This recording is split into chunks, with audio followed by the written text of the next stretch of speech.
Assalamualaikum warahmatullahi wabarakatuh.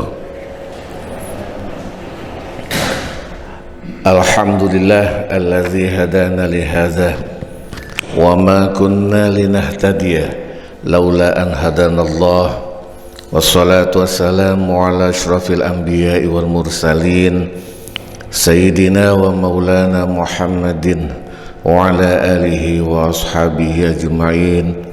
Qala Allah ta'ala fi kitabihil karim, a'udzu billahi minasy syaithanir rajim.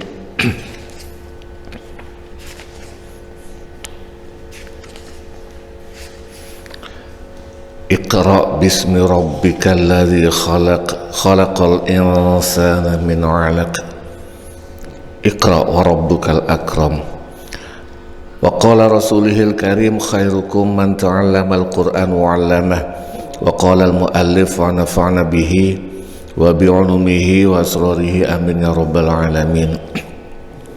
Al-Fatihah ila hadratin Nabil Mustafa Muhammad sallallahu alaihi wasallam wa ala alihi wa ashabihi wa zurriyatihi wa furu'ihi wa usulihi wa ila jami'i ikhwanihi minal anbiya'i wal mursalin wal awliya'i wal syuhada'i wal salihin was sahabati wa tabi'in wa tabi'i tabi'in wal ulama'il amilin wal musannifin al mukhlisin wa jami'al malaikatil muqarrabin, khususan Syekh Abdul Qadir Al-Jilani wa Ghazali wal awliya tis'a fil Jawa wal mufassirin wal muhaqqiqin wal mutasawwifin wal arifina billahi rabbil alamin, khususan muallif hadzal kitab at-tibyan fi tafsiri ayatil ahkam Kiai Haji Ahmad Nasrullah bin Abdul Rahim, muallif kitab Rawai'ul Bayan fi tafsiri ayatil ahkam Syekh Ali As-Sabuni, muallif kitab Al-Majmu' Syarah Muhazzab Syekh Abu Zakaria Yahya bin Syaraf An-Nawawi wa ala alihim wa ashabihim wa zurriyatihim wa furu'ihim wa usulihim wa ghafarahum wa rahimahumullah syai'un lillah wa lana wa lahumul fatihah. A'udzu billahi minasyaitonir rajim. Iyyaka na'budu wa iyyaka nasta'in ihdinas siratal mustaqim siratal ladzina an'amta 'alaihim ghairil maghdubi 'alaihim waladdallin. Amin. Bapak-bapak, saudara-saudari rahimakumullah yang punya kitab halaman 71, Al-Hukmu Al-Khamisu. Al-Hukmu utawi hukum Al-Khamisu kang nomor 5. Ikhtalafa hal lil hakamaini, ana ta iku wenang kanggo dua wasit, ayu farriqa ing yen to utawi ing yen to misah sapa hakamaini baina zaujaini ing dalam antarane dua orang suami istri, biduni iznihima kelawan tanpa izine suami istri. Di bab yang lalu ada tahapan-tahapan ketika seorang istri mulai berani sama suami. Pertama tahapannya sabar. Begitu sabar kok enggak disabari, maka dinasehati. Setelah dinasehati lalu naik tahap selanjutnya, boleh dipisah ranjang.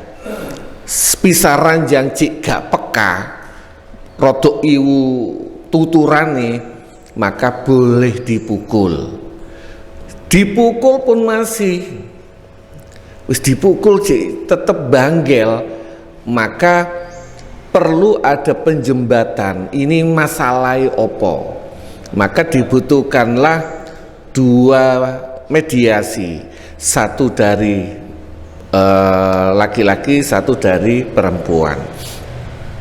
Nah, bab sekarang setelah mediasi ini yang dibahas, dua orang mediator ini, wasit ini boleh nggak memberikan keputusan mereka harus cerai tanpa izin dua orang itu? Ini yang dibahas. Mereka langsung wes bubar wes, Padahal tibae yang ngelakoni seneng, apa tensinya sudah turun, pingin balik lagi, boleh nggak mereka langsung tanpa memberikan konfirmasi, tanpa izin suami istri yang sedang berseteru langsung memberikan keputusan cerai? Ikhtalafa, berbeda pendapat sopo al-fuqaha'u ahli fikih fil hakamaini ing dalam dua orang hakim wasit. Berpendapat menapa halahuma ono to iku wenang kedua hakamaini wenang al jam'u utawi ngumpulno wat tafriqu lan misah biduni irni zaujaini kelawan tanpa izini dua suami istri. Am laisa lahuma, am laisa ono utawa ora ono iku lahuma kedue hakamaini tanfizu amrin utawi melaksanakan perkara biduni iznihima tanpa izinnya suami istri. Ulama ternyata berbeda pendapat. Apakah mediator ini mempunyai kewenangan untuk menyatukan dan memisahkan tanpa izin, atau mereka tidak punya kewenangan? Fazahaba mongko berpendapat sopo Abu Hanifah, Imam Abu Hanifah mazhab Hanafi, wa Ahmad lan Imam Ahmad, kemungkinan besar Ahmad bin Hambal, yaitu mazhab Hambali, ila annahu maring satemene kelakuan laisa ora ono iku lil hakamaini maring wenang kedue dua mediator, dua hakim, ayu farriqa utawi yen to misahaken sapa hakamaini illa biridhaz zaujaini kejaba kelawan ridhone dua suami istri. Li'annahu, kenapa mazhab Hambali atau Imam Abu Hanifah dan Imam Ahmad bin Hambal berpendapat mereka tidak mempunyai kewenangan. Kenapa? Li'annahu, karena mereka berdua mediator iku wakilan, derajatnya hanya sebagai wakil, anhuma menggantikan dari dua orang suami istri. Karena posisinya wakil, ya nggak boleh wakil itu selonong boy, tidak sesuai dengan kemauan dari pihak suami istri. Wala buddha lan ora kena ora min ridho zaujaini saking ridhone dua suami istri fima ing dalam barang yahkumani kang menghukumi sapa hakamaini bihi kelawan ma, dan harus mendapatkan persetujuan, keridhaan dari suami istri atas apa yang diputuskan oleh dua mediator. Mediator itu mungkin membawa pesan, kalau keadaan normal dicarikanlah orang yang benar-benar bisa mendamaikan. Tapi kalau keadaannya agak krusial, karena hubungannya biasanya kalau perseteruan itu karena cuma suami istri itu lebih gampang didamaikan. Tapi kalau sudah wong tua ngapunten, wong tua melok, dua-duanya melok, wong tua lanange melok, wong tua wedoke melok sisan, lebih susah lagi. Jika sudah urusan klan, lebih tidak bisa. Kadang-kadang sing diutus itu mewakili kepentingan klan, kepentingan. Kalau di kita itu rada susah ya, orang Jawa itu nggak terlalu, kecuali mungkin yang keluarga besar ini sama keluarga besar ini yang mempunyai posisi yang bagus, biasanya ngotot untuk lebih mementingkan kepentingan keluarga, itu biasanya malah parah. Nah, mereka ini menurut dua mazhab Abu Hanifah dan Imam Ahmad, mereka nggak punya wewenang, tergantung suami istrinya.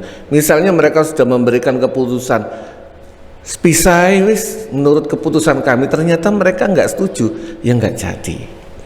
Beda lagi wazahabalan berpendapat, wahwa utawi iki pendapat iku marwiyun dan riwayataken Anil Hasan Al Basri saking Imam Hasan Al Basri wa Qatadah lan Qatadah wa Zaid bin Aslam dan Zaid bin Aslam. Ini kalau nggak salah tabiin, generasi di atasnya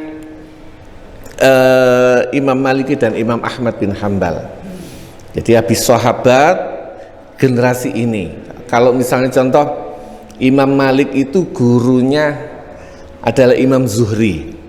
Kalau nggak salah Imam Zuhri itu muridnya Nafi' Maula Abdullah bin Abu Bakar, Abdullah bin Umar. Jadi Imam Malik itu sudah tabi'in, bukan tabi'in langsung yang bertemu dengan sahabat Imam Malik. Nah, Syekh Hasan As-Basri, Imam Qatadah dan Zaid bin Aslam adalah ulama yang bertemu langsung dengan sahabat, kurang lebih begitu. Wazahabalan berpendapat sapa Malik Imam Malik inna an ila anna lahuma maring sak temene iku wenang kedua hakamaini,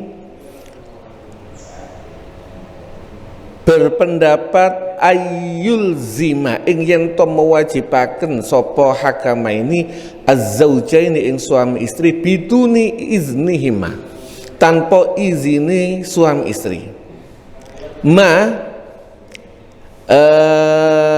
ing barang ya royani kang berpendapat sopo hakama ini fihi ing dalem ma berpendapat al maslahata ing maslahat. Ini kalau menurut mazhab Imam Malik, kalau kedua wasit mediator ini mempunyai pendapat dan maslahat, maka mereka mempunyai kewenangan untuk langsung melaksanakan, mewajibkan suami istri ini. Bisa. Ini menurut mazhab Imam Malik. Fa'in ro'aya mongko lamun berpendapat sapa hakama ini at-tatliqa ing mentalak tolako mongko mentalak sapa hakama ini. Wa in ro'aya lan lamun berpendapat sapa hakama ini antaftadiya ing yen to nebus sapa almar'atu wong wadon bisain kelawan suwiji-wiji min maliha saking bandane mar'ah fa'ala mongko melaksanakan sapa hakama ini. Jadi dari dua orang ini mediasi, jika mereka berpendapat wis talak ae wis, karena mereka adu argumen kayak mungkin zaman sekarang antara pengacara dan penuntut. Jadi mereka argumen kalau wis gak kena ditandani cerai. Tapi jika ternyata sing lanang abot gak bisa ditalak, kecuali terjadi khulu, yang perempuan harus memberikan sesuatu kepada yang laki-laki. Jika mereka berdua mediator ini berpendapat begitu, maka mereka boleh melaksanakan itu. Fahuma, karena apa?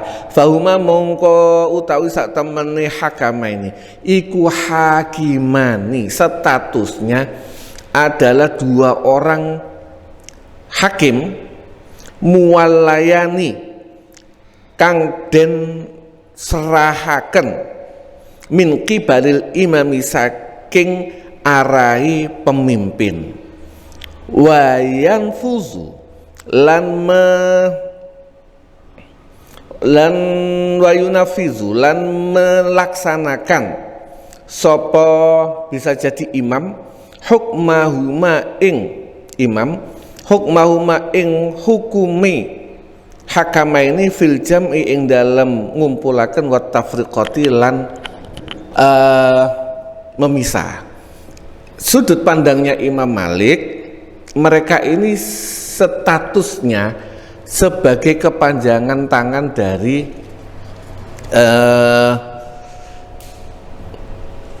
penguasa. Jadi mungkin sedikit berbeda pendapat, karena kalau Imam Malik ini posisinya kurang lebih sama dengan pengadilan agama. Jadi hakim bisa memberikan keputusan talak cerai walaupun suaminya enggak mau. Ini pendapatnya Imam Malik. Pendapatnya yang tadi karena posisi sepertinya lebih dari sudut pandang. Imam Ahmad bin Hambal dan Imam Abu Hanifah berpendapat ini swasta, bukan dari jadi ya misalnya mediasi yang dilaksanakan oleh masing-masing orang, masing-masing keluarga beda. Wahwa utawi pendapat iku marwiyun dan riwayataken an aliyin saking Imam Ali bin Abi Thalib wa Ibnu Abbas lan saking Abdullah bin Abbas wa Syafi'i lan Imam Syafi'i. Itu pendapatnya. Wali Syafi'i, ini pendapat Imam Syafi'i. Wali Syafi'i lan iku menurut Imam Syafi'i fil mas'alati ing dalam iki masalah qaulani utawi dua pendapat. Menurut Imam Syafi'i, walaysa lan ora ana fil ayati ing dalam ayat ma utawi barang yurajjihu kang menangaken apa ma ahadar ra'yaini ing salah sijine pendapat alal akhari ing atase liyane. Bal fiha balik fiha ing dalam ayat ma ing barang yashhadu kang menyaksikan kang mendukung likulin maring saben-saben minar ra'ya ini saking dua pendapat. Imam Syafi'i enggak. Imam Syafi'i berpendapat kalau melihat ayat tidak dua-duanya tapi juga dua-duanya. Apa itu? Fal hujjah mongko utawi hujjah lirra'yi maring pendapat al awali kang pertama yang mengatakan bahwasanya tidak mempunyai wewenang. Pendapat pertama annallaha ing satemene Gusti Allah taala iku lam yudhif orang menambahkan sapa Allah ilal hakamaini maring dua hakim illal islaha kecuali untuk dandani. Di ayat itu tambahannya hakim dua mediator ini hanya mempunyai wewenang untuk islah, untuk damai. Kalau misah nggak mempunyai wewenang berdasarkan ayat. Iyurida islahan, ayatnya tambahnya iyurida lamun ngarepaken sapa hakama ini islahan ing damai ing dandani. Wahadza utawi iki yak tadi netepaken apa ayakuna yen to ana apa mawaro al islahi ma barang waro al islahi kang ana ing burine damai iku ghairu mufawwadun ora den pasrahaken ilaihi maring hakama ini. Wali annahu malan sak temene hakama ini iku wakilani statusnya sebagai wakil walam yunafiz lan ora iso atau wala yunfat lan ora den laksanaaken apa hukmuhuma keputusan hukume dua hakama ini illa biridhal muwakili kejaba kelawan ridhone muwakil. Mereka itu boleh hanya untuk islah. Misah tidak, harus sesuai dengan ridhonya yang mewakilkan. Wal hujjah utawi hujjah lirra'yi tsani maring pendapat yang kedua iku anallah satamene Gusti Allah taala iku sama ngarani sapa Gusti Allah taala kullan ing saben-saben minhuma saking hakamaini hakaman ing hakam wasit. Fab'atsu ayatnya fab'atsu hakaman min ahlihi wa hakaman min ahliha. Fab'atsu mongko ngutus sapa sira kabeh hakaman ing hakim min ahlihi saking keluargane Zaud wa hakaman dan hakim min ahliha saking keluargane Zaujah. Wal hukmu utawi wal hakam utawi hakam huwa ya hakam iku al hakimu hakim. Hakim jadi kalau dari kalimat hakam itu adalah hakim, dan hakim itu adalah pemerintah. Wa min sya'nil hakimi wa min sya'nil hakim lan iku setengah saking kondisine hakim pemerintah hakim ayahkuma ing yento utawi ing yento ngukumi sapa hakim bi ghairi ridhol mahkumi kelawan tanpa ridhone wong kang sing mahkumi alaik wong kang den hukumi radhiya ridho au sakhita utawa pendu. Posisi hakim qadhi yang ditentukan oleh pemerintah itu ketika dia memberikan keputusan nggak perlu yang divonis bersalah terus saya nggak setuju, nggak penting, tetap harus dilaksanakan kecuali ada keputusan yang lebih tinggi lagi. Ini hakama ini, dari kalimat hakama ini berarti mereka penguasa atau yang dijadikan status hakim itu kan pemerintah yang menghukumi. Siapakah hakim yang utama? Itu adalah raja atau presiden. Karena presiden tidak bisa memutuskan langsung, presiden menunjuk wakilnya, pembantunya, yaitu menteri agama dalam hal pengadilan agama. Pengadilan menteri gak mungkin untuk memutuskan sendiri, maka mereka menteri agama memberikan wewenangnya terhadap pengadilan agama.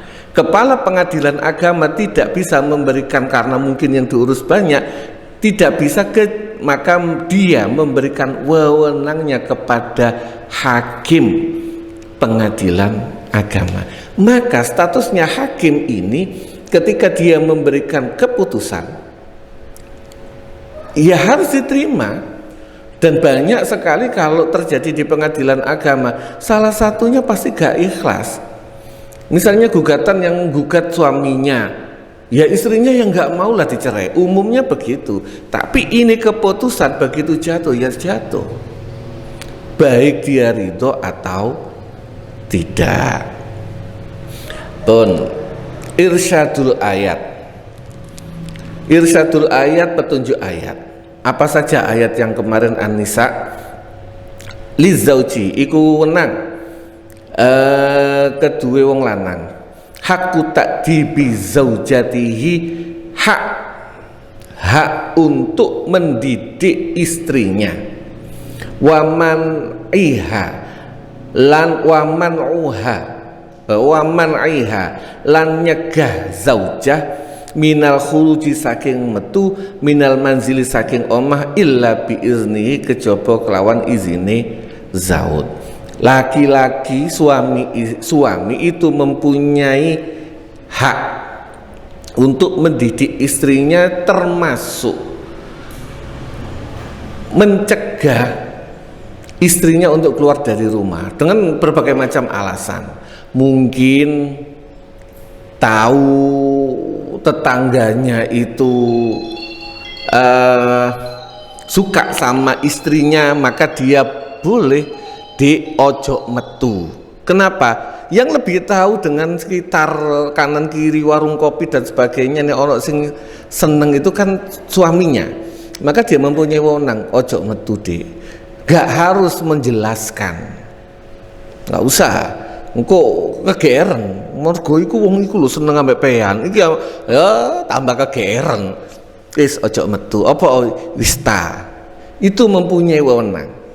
Dua, halas zaujati, wajib ing atase bojo wadon taatu zaujiha, taat maring bojone zaujah apa fi hududima ing dalem batasan ma barang amaro kang perintah sapa Allah Gusti Allah la fil maksiati duduk taat ing dalem maksiat. Istri wajib taat dalam batasan sesuai dengan jalur agama. Misalnya memerintahkan yang gak bener, yang gak wajib taat. Ojo wanio obong-obongi, gak usah wong tuamu, gak usah kamu taati misalnya, gak usah kamu berbakti, itu juga di luar batasan. Daruratu tahkim, wajibnya mediasi, wajibnya pengadilan agama. Izalam tajid, tetkalane ora nemu sapa sira jami'a wasailal islahi ing dalam sekabehane media damai min qibali zauji saking arah wong lanang. Penting bahkan wajib untuk tahkim, mediasi atau ke pengadilan agama jika yang laki-laki sudah melaksanakan semua runtutan kemarin, sabar dan sebagainya. 4. Al hakamaini, wajib ing atase dua hakim mediator ayyubazzila ing yento utawi yento mencurahkan sapa hakamaini aksoma ing notok-notoke barang fi wasiha ing dalem kemampuane fi was'ihima ing dalam kemampuane hakamaini lil islahi maring mendamaikan baina zaujaini ing dalam antaraning dua suami istri. Hakim wajib untuk menggunakan segala daya upaya agar tidak sampai terjadi perceraian. Pengadilan agama kita itu sudah insya Allah yang tahu sudah maksimal sekali, terutama jika yang mengajukan cerai itu suami. Pengadilan agama kita, hakim kita itu mempersulit sekali terjadinya cerai. Ini yang terjadi di Indonesia. Ini wajib. Pun waktunya tinggal sedikit. Penutup dari masalah rumah tangga. Ini penutup, tidak ada di kitab ini membahas masalah stigma negatif orang non muslim, orang barat terhadap Islam. Kemarin kita bahas masalah stigma negatif, bahas masalah perbudakan. Kok dalam Islam masih ada hukum perbudakan, termasuk hukum poligami? Kok ada? Ini walaupun kemarin kita sudah terangkan dua hal itu, ini dalam Islam kok masih diperbolehkan memukul istri. Ini banyak stigma negatif, koyok-koyok Islam itu memperbolehkan KDRT. Padahal ini hukum di ujung, mukul ini di ujung dan tidak menyakitkan. Tahapan-tahapan pertama ini tidak banyak yang melewati, tidak banyak yang membahas. Islam ada, tapi ini adalah solusi menjelang akhir. Mukul itu solusi menjelang akhir. Walaupun kalau kita melihat Nabi Muhammad, para sahabat nggak ada yang mukul istrinya. Tidak ada, Rasulullah apalagi.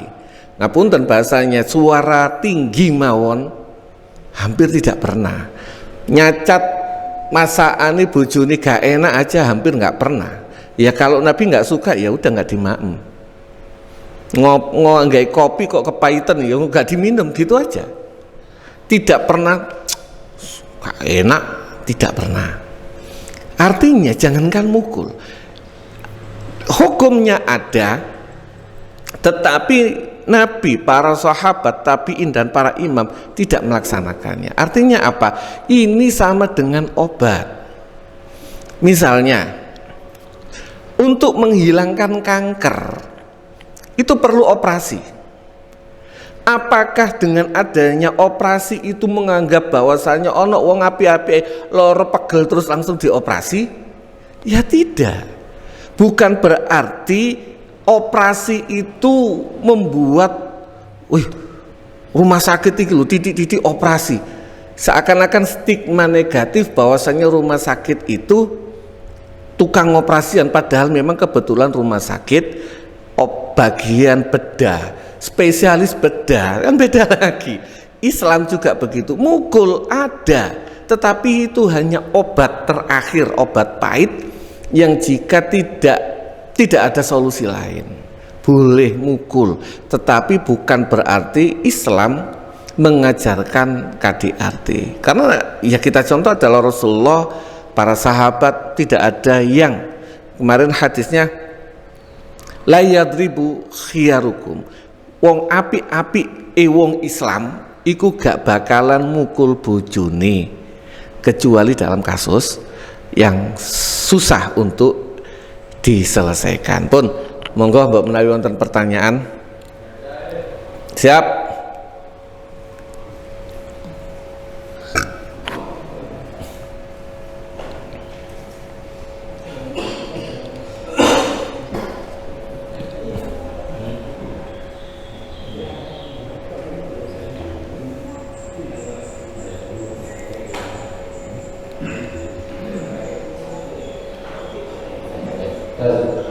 Monggo.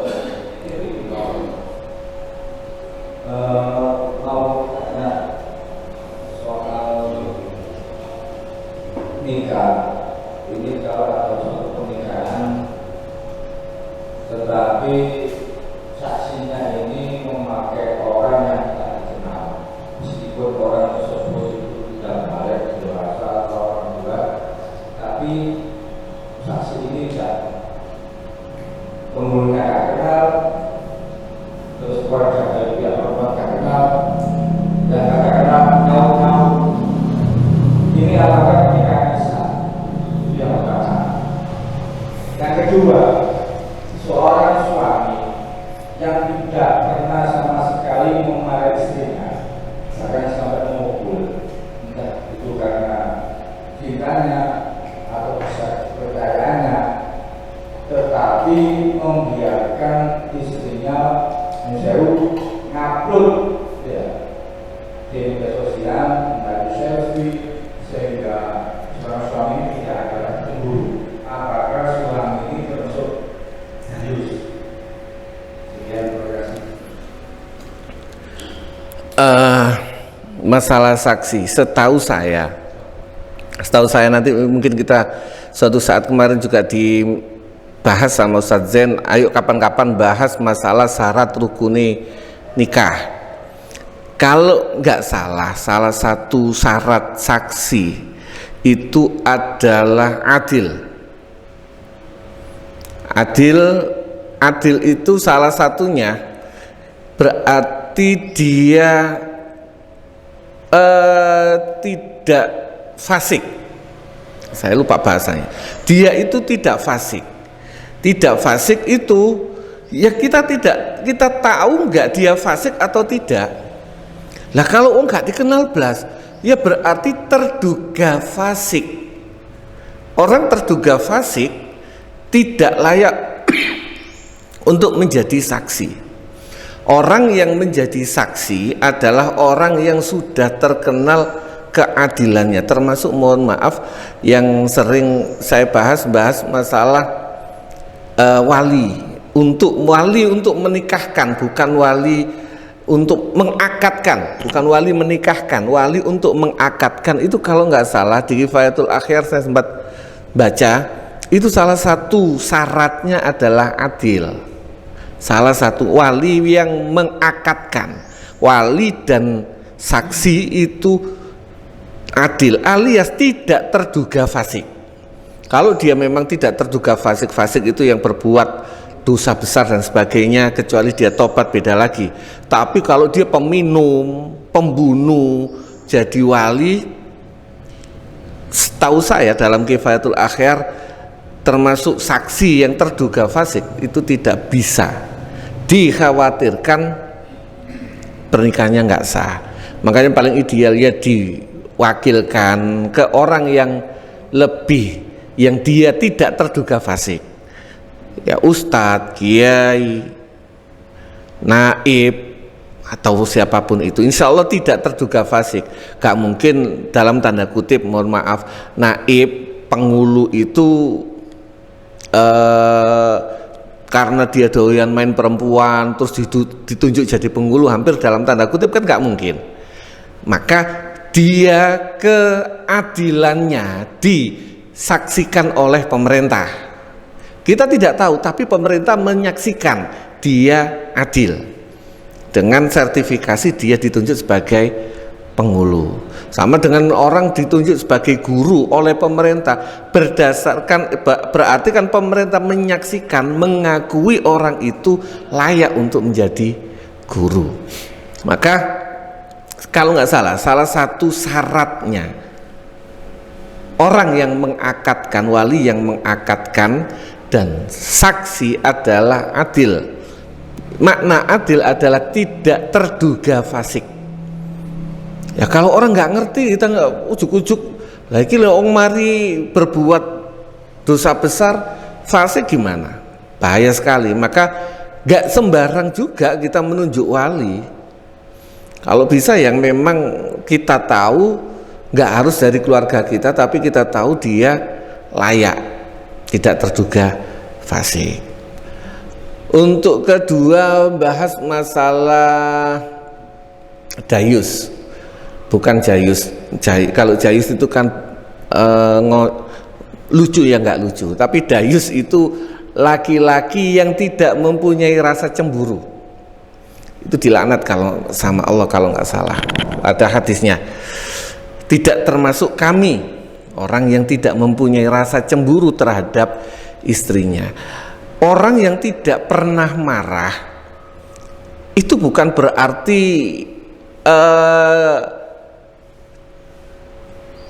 dia nggak punya rasa cemburu.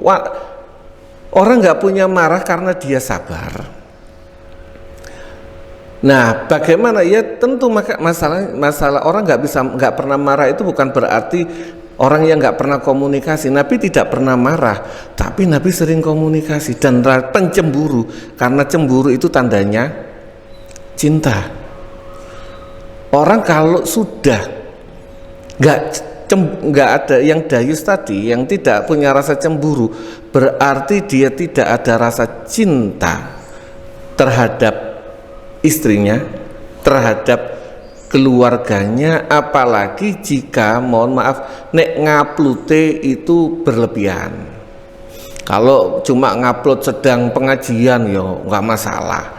Kalau cuma nguploadnya masalah yang nggak terlalu, tapi kalau sudah mengupload dalam pose-pose menantang, itu berarti suami kok tidak mengingatkan, itu tandanya suami tidak mempunyai rasa cemburu terhadap istri dan terhadap Allah. Kalau istri mengupload sesuatu yang vulgar, ya harus marah. Bukan berarti nggak marah sama sekali, ya diingatkan. Tetap suami itu nggak ada suami yang nggak, kecuali orang yang mati rasa, orang yang dayus tadi itu orang yang mati rasa, nggak punya rasa sayang sama istri, sayang sama keluarganya, itu orang yang mati rasa dan tidak termasuk di antara kami, atau bukan golongan wong Islam sih nggak mempunyai rasa cemburu. Cemburu itu harus, romantis juga harus. Rasulullah itu suami yang sangat romantis. Jadi jangan samakan Ustadz itu nggak boleh romantis, salah. Rasulullah itu romantis.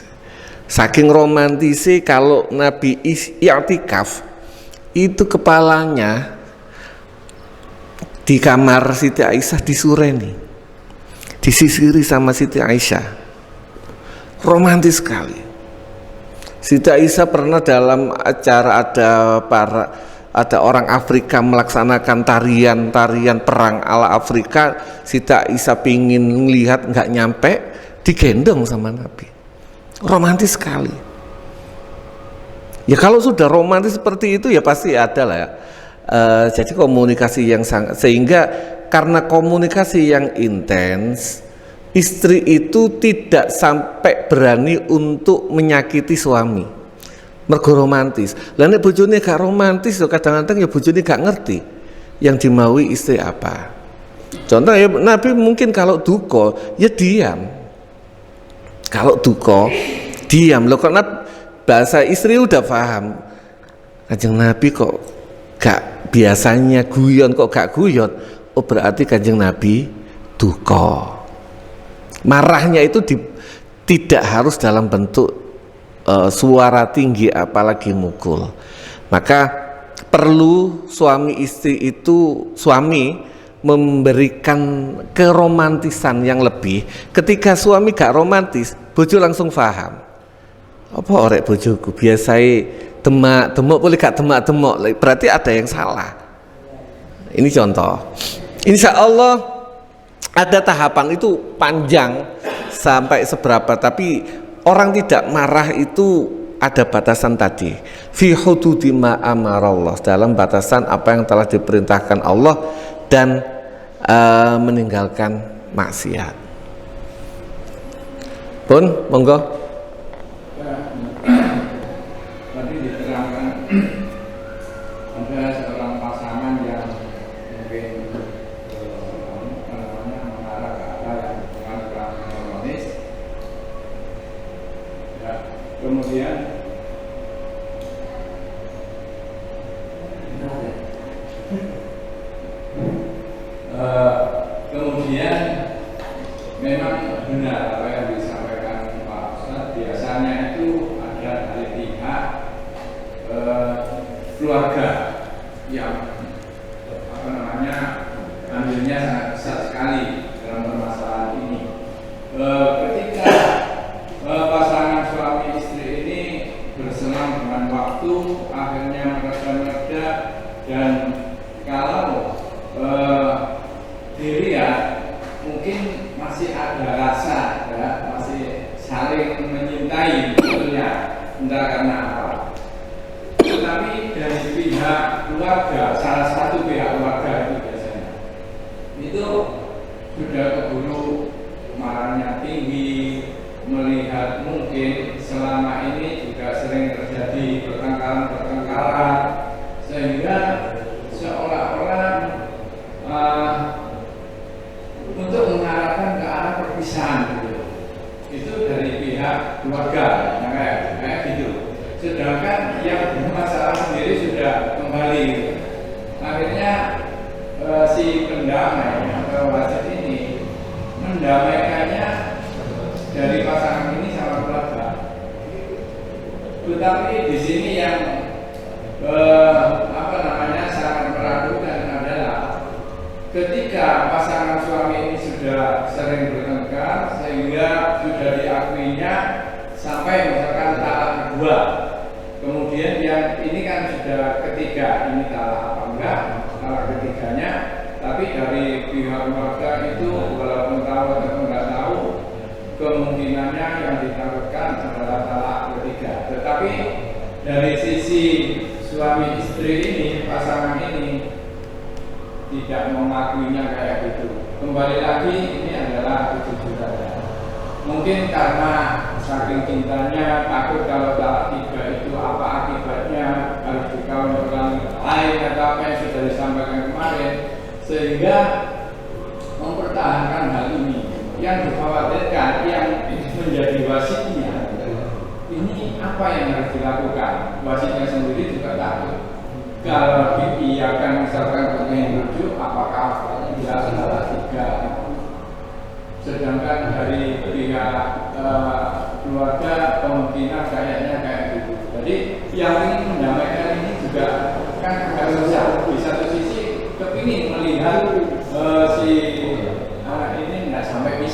di sisi lain takutnya sudah mungkin.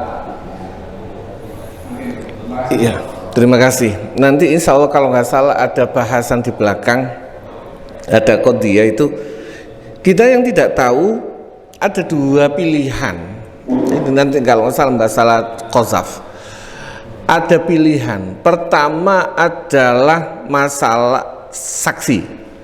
Ada yang menyaksikan nggak ketika talak itu terucap? Misalnya suami bilang talak, enggak ngomong talak, saksi nggak ada yang menyaksikan dia mengucapkan talak, maka sang pemutus ini tidak bisa memberikan keputusan. Jadi untuk terjadinya sesuatu itu dianggap terjadi atau tidak, pertama ada saksi. Ternyata nggak ada yang menyaksikan jatuhnya talak. Oke, yang menduga ada pilihan lain, bayina itu bukti, rekaman atau apa, nggak ada juga. Kalau masih ngotot, baru nanti terakhir yang namanya sumpah. Sumpah kalau suami ini kan nggak harus mengucapkan sumpah kalau memang dia. Setelah itu sudah terlewati, yaitu sudah urusannya sang suami sama Allah. Kita sebagai wasit nggak usah ngotot engkau ngene, nggak perlu. Nahnu nahkumu bidzawahir, kita menghukumi berdasarkan yang tampak, yang nyata. Kita menuduh dia kamu sudah mengucapkan talak, kita nggak ada saksi, nggak punya hak juga, nggak punya bukti, nggak punya hak juga. Cuma kata-katanya itu nanti diurut-urut, ternyata masih kata-katanya gak jelas juga. Oh, nggak ada saksi, bukti atau sumpah. Misalnya orang untuk menutup bukti ada saksi, seharusnya kalau di dalam tuduhan zina itu nggak ada saksi, nggak ada bukti, dituntut dengan yang lain. Tapi kalau misalnya nggak ada apa-apa, ya kita nggak mempunyai, hanya dugaan, kita nggak punya wewenang untuk menghukumi seseorang sudah mengucapkan talak atau tidak. Iya, tergantung dia sama Allah. Udah, nggak usah ngotot teman-teman, buat usah ngotot teman-teman. Memang kondisi kadang banyak kalau ada istri disia-siakan atau suami disia-siakan, keluarganya sing gak ridho. Kadang-kadang keluarga ini, tapi kalau yang menjalani yang nyaman-nyaman saja, fine saja, ya udah ikhlaskan. Mungkin itu cara dia untuk mendapatkan ibadahnya, sabar atas perlakuan suami, dia ridho, ya udah, nggak usah dulur keluarga melok-melok. Hubungan keluarga inti ya udah urusan keluarga inti. Pun nanti disempurnakan sama Ustadz Zain, kebetulan saya ada acara jam 8. Saking kula akhiri, wabillahi taufiq wal hidayah war ridha wal inayah. Wassalamualaikum warahmatullahi wabarakatuh.